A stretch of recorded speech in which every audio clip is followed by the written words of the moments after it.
ఈ తాతయ్య ఎవరబ్బా? అసలు ఈయన ఎందుకు వచ్చింది లైన్ లోకి? తాతగారు మిమ్మల్ని ఇటు చూడండి. ఎవరు స్వామి నువ్వు? జోగన్న నేను తిరగాసిని. ఓ నీ దొంపదాగా ప్రకాశానియా నువ్వా? ఏంటి కొత్త అవుతారు ఏటనియా? ఏంటి ఎక్కిరిత్తనం ఏంటి? అబ్బా నిన్ను కాదు జోగన్న, ఆ టైసన్ అంటుండా. టైసనా? టైసన్ ఎవరు ఎంతకి? అదిగో అక్కడ ఉంది చూడు. అది టైసనా? అవునా? భలే క్యూట్ గా ఉంది కదా. అర్రే క్యూట్ గా ఉండడం ఏంటన్నా? కుక్కలు పిల్లులు మాత్రమే క్యూట్ గా ఉంటాయా ఏందా?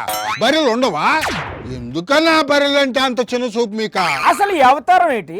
రిపోర్టింగ్ చేయకుండా నువ్వు చేస్తాను పనేటి? మరి ఏం చేయమంటావనా? నువ్వు ఇచ్చే సాలరీ ఏమో సరిపోవటం లేదు.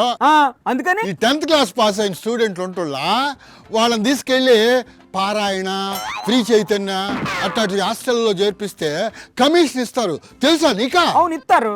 వాళ్ళు పెట్టుకున్న ఏజెంట్స్ కి ఇస్తారు. నేను కూడా ఏజెంట్ గా చేరదాం అనుకుంటున్నానా. అంటే నువ్వు కూడా 10వ తరగతి పూర్తయిన పిల్లల్ని హాస్టల్లో చేర్పిస్తావా? అదే పిల్లల్ని కాదనా, బర్రెలు గొర్రెలు వాటిని తీసుకెళ్లి హాస్టల్లో చేర్పించేస్తాను. బర్రెలను గొర్రెలను హాస్టల్లో చేర్పించడం ఏంటన్నా?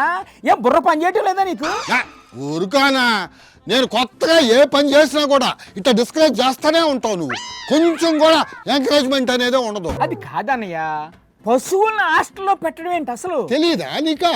తెలదు. అంటే పెద్ద ఆయన మాటలు వినలేదా నువ్వా? నేనేం వినలేదు. సరే అయితే ఒకసారి అటు చూడు. పశువులకు ఒక హాస్టల్ పెడతాం. నిన్నటి వరకు పిల్లలకే హాస్టల్ పెట్టాం, వృద్ధులకు హాస్టల్ పెట్టాం, ఇప్పుడు పశువులకి హాస్టల్స్ పెడతాం. ఇప్పుడు అర్థమైంది కదా, త్వరలో పశువుల హాస్టల్స్ రాబోతున్నాయి. అయితే ఇప్పుడు దానికి నువ్వు చేస్తున్న పనికి ఏంటి సంబంధం? ఏమి లేదనా, ఈ ఊళ్ళో వాళ్ళతో మాట్లాడి వాళ్ళ బర్రెలు గొర్రెలను తీసుకెళ్లి హాస్టల్లో చేర్పించేస్తాను. ఒక్కో దానికి ఒక 2000 కమిషన్ ఇవ్వమని అడుగుతాను. 2000 కమిషనా? అవునా? నెలకో 10 బర్రెల్ని గొర్రెల్ని తీసుకెళ్లి హాస్టల్లో చేర్పించేస్తే ఒక్కో దానికి 2000 చొప్పున 20000 వస్తాయి. చిల్లర ఖర్చుల కన్నా పనికి వస్తావేనా? ఓహో అందుకేనా ఈ పశువులు కాపరా అవతారం ఎత్తింది? ఇంతకీ ఆ బర్రెలు ఎవరయ్యి? నీయేనా? అబ్బా ఆయన ఆయి కాదనా, యూరియో కనుక్కొనే వాటి ఓనర్లతో మాట్లాడతా. వాళ్ళకు కూడా కొంత కమిషన్ ఇచ్చి డీల్ సెట్ చేసేసుకో. ఇప్పుడు అది కాదన్నయ్య. ఎవరు నువ్వు ఎక్కిరించేది? నన్నేనా? నిన్ను కాదనా, అనుష్క అని అంటున్నానా. అనుష్కనా? అంటే అనుష్క అంటే హీరోయిన్ అనుకున్నావా ఏందా? అమ్మా ఆశ దోశ, అదిగో అదే అనుష్క. ఏటనే నాకు ఈ టార్చర్?